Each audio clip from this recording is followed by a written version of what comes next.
আসসালামু আলাইকুম ও রহমতুল্লাহি ওয়া বারাকাতুহু।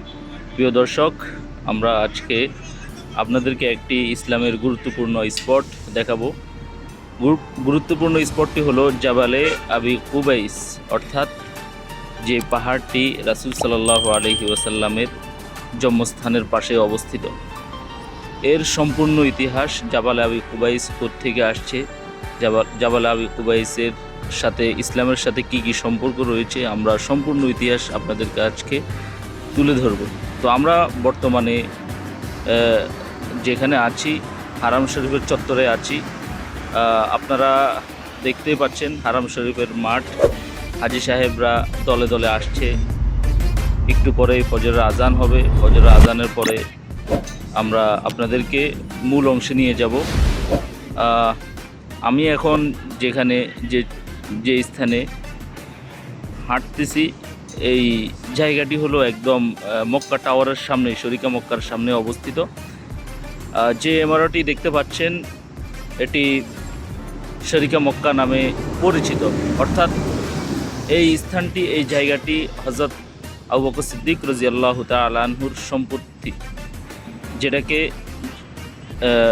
শরিকা মক্কা বলা হয়, এবং কি এর তৃতীয় তলায় রয়েছে মসজিদে আবু বকর। অর্থাৎ আপনারা যে স্ক্রিনে দেখতে পাচ্ছেন জানালাওয়ালা, এই জায়গাটি, এই পুরা তৃতীয় তলাটি হযরত আবু বকর সিদ্দিক রাদিয়াল্লাহু তাআলা আনহুর নামেই মসজিদটি নির্মাণ করা হয়েছে। আমরা ধীরে ধীরে সামনে এগুচ্ছি। আমরা একটু পরেই তোয়াফ করব। তোয়াফ শেষে সফা মারওয়া সাই করব। সফা মারওয়া সাই শেষে আমরা আপনাদেরকে একদম দিনের শুরু লগ্নে জাবাল আবি কুবাইস দেখাবো, এবং কি সাথে রাসূল সাল্লাল্লাহু আলাইহি ওয়াসাল্লামের যে জন্মস্থান রয়েছে সেই জন্মস্থানটি দেখাবো। তো আমরা এখন যে স্থানে আছি এটি হলো কাবা চত্বর। খানায় কাবার পাশে আমরা তোয়াফ করছি। সামনে দেখতে পাচ্ছেন গ্রিন রশি দিয়ে ঘেরাও দিয়ে রয়েছে। খানায় কাবা চত্বর পরিষ্কার হচ্ছে। আমরা তোয়াফ শেষে সফা মারওয়াতে চলে যাব। সফা মারওয়া সাই শেষে আমরা আপনাদেরকে মূল অংশটি দেখাবো। জাবাল আবি কুবাইস এমন একটি পাহাড় যার সম্পূর্ণ ইতিহাস অনেকেই তুলে ধরে না, আজকে আপনাদেরকে তুলে ধরব। জাবাল আবি কুবাইস কোত্থেকে আসছে, জাবাল আবি কুবাইসের সাথে ইসলামের কি কি সম্পর্ক রয়েছে, সম্পূর্ণ ইতিহাস আমরা আজকে আপনাদেরকে তুলে ধরব। যাক, আপনারা দেখতে পাচ্ছেন আমরা তোয়াফ করছি। তোয়াফ শেষে আপনাদেরকে আমরা আমাদের মূল স্পটে নিয়ে যাব ইনশাআল্লাহ। ربنا تقبل منا إنك أنت السميع العليم ربنا واجعلنا مسلمين لك ومن ذريتنا أمة مسلمة لك وأرنا مناسكنا وتب علينا إنك أنت التواب الرحيم ربنا آتنا في الدنيا حسنة وفي الآخرة حسنة وقنا عذاب النار ربنا أفرغ علينا صبرا وثبت أقدامنا وانصرنا على القوم الكافرين ربنا لا تؤاخذنا إن نسينا أو যাক, আমরা একদম ভিডিওর মূল অংশে চলে আসছি। আমরা সবুজ যে জানালাওয়ালা বাড়িটি দেখতে পাচ্ছি, এটি রাসূল সাল্লাল্লাহু আলাইহি ওয়াসাল্লামের জন্মস্থান। এই স্থানে রাসূল সাল্লাল্লাহু আলাইহি ওয়াসাল্লাম জন্মগ্রহণ করছেন। এখানেই রাসূল সাল্লাল্লাহু আলাইহি ওয়াসাল্লামের শৈশব কেটেছিল।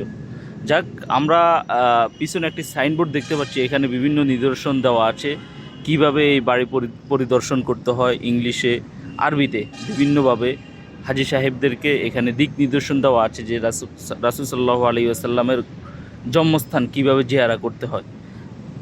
যাক, এই একটা সাইনবোর্ড দেখতে পাচ্ছি। এখানেও বিভিন্ন লেখা রয়েছে রাসূল সাল্লাল্লাহু আলাইহি ওয়াসাল্লামের ঘর কীভাবে জিয়ারা করতে হয়। আমরা একদম রাসূল সাল্লাল্লাহু আলাইহি ওয়াসাল্লামের জন্মস্থানের পাশ ঘেয়েই পাশ ঘেঁষেই যে পাহাড়টি দেখতে পাচ্ছি এটি জাবালে আবি কুবাইস। এই স্থানে রাসূল সাল্লাল্লাহু আলাইহি ওয়াসাল্লাম সর্বপ্রথম ইসলামের দাওয়াত দিয়েছিলেন। ইসলামের দাওয়াত রাসূল সাল্লাল্লাহু আলাইহি ওয়াসাল্লাম সর্বপ্রথম 3 বছর গোপনীয়ভাবে দিয়েছিলেন। 1 জন 2 জন 3 জন করে যাদেরকে বিশ্বাস করতেন তাদেরকে রাসূল সাল্লাল্লাহু আলাইহি ওয়াসাল্লাম দাওয়াত দিয়েছিলেন। আল্লাহ তাআলার পক্ষ থেকে যখন 3 বছর পরে রাসূল সাল্লাল্লাহু আলাইহি ওয়াসাল্লামকে ইসলামের দাওয়াত প্রকাশ্যভাবে দেওয়ার জন্য আদেশ এসেছে, রাসূল সাল্লাল্লাহু আলাইহি ওয়াসাল্লাম তখন এই জাবালে আবি কুবাইস যে আমরা পাহাড়টি দেখতে পাচ্ছি এই জাবালে আবি কুবাইসের চূড়ায় উঠে যান। এই জাবালে আবি কুবাইসের চূড়ায় উঠে কুরাইশদের নাম ধরে ধরে ডাকেন। কুরাইশদের নাম ধরে ধরে ডাকার পরে যখন সবাই একত্রিত হয়েছে রাসূল সাল্লাল্লাহু আলাইহি ওয়াসাল্লাম কালিমার দাওয়াত তুলে ধরছেন। কালিমার দাওয়াত তুলে ধরার পরে সবাই চুপ করে শুনতেছে। আবু লাহাব রাসূল সাল্লাল্লাহু আলাইহি ওয়াসাল্লামের চাচা দাঁড়িয়ে গেছে। দাঁড়িয়ে রাসূল সাল্লাল্লাহু আলাইহি ওয়াসাল্লামকে ধমকের সুরে বলতেছে, এই মুহাম্মদ তুমি কি আমাদেরকে এই জন্যই এখানে ডাক দিছো যে এই সব কথা কেন শোনাচ্ছ আমাদেরকে? যাক, তো রাসূল সাল্লাল্লাহু আলাইহি ওয়াসাল্লাম জনসমুদ্রে লজ্জিত হয়েছেন। আল্লাহ তাআলা সহ্য করতে পারেন নাই। আল্লাহ তাআলা রাসূল সাল্লাল্লাহু আলাইহি ওয়াসাল্লামকে সান্ত্বনা দেওয়ার জন্য সাথে সাথে সূরা লাহাব নাজিল করে দিয়েছেন। আমরা সবাই সূরা লাহাব অবশ্যই আমাদের মুখস্থ আছে যে তাব্বাত ইয়াদা আবি লাহাবিন ওয়া তাব। আল্লাহ তাআলা রাসূল সাল্লাল্লাহু আলাইহি ওয়াসাল্লামের সম্মানার্থে রাসূল সাল্লাল্লাহু আলাইহি ওয়াসাল্লামকে সান্ত্বনা দেওয়ার জন্য কোরআন আয়াত নাজিল এভাবে করে দিয়েছিলেন যে আবু লাহাব এবং আবু লাহাবের উভয় হাত ধ্বংস হয়ে গেছে অলরেডি।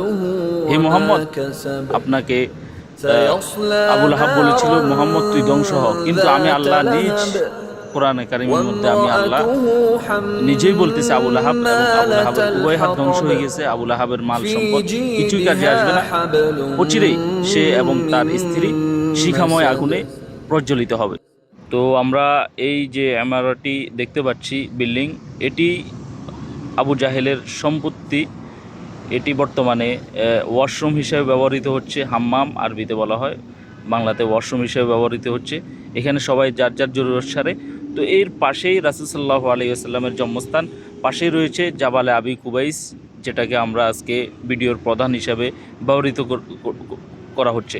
তো জাবালে আবি কুবাইস এখন আগের অবস্থানে নেই।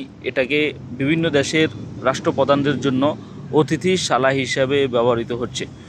এই জাবালে আবি কুবাইসের মধ্যেই হজর আসওয়াদ, কালো পাথর, হজরত নূহ আলাইহিস সালামের যুগে আল্লাহ তাআলা যখন পুরো পৃথিবীর মধ্যে প্লাবন হয়েছিল, হজর আসওয়াদকে এই জাবালে আবি কুবাইসের পাদদেশে আল্লাহ তাআলা দীর্ঘদিন সংরক্ষণ করে রেখেছিলেন।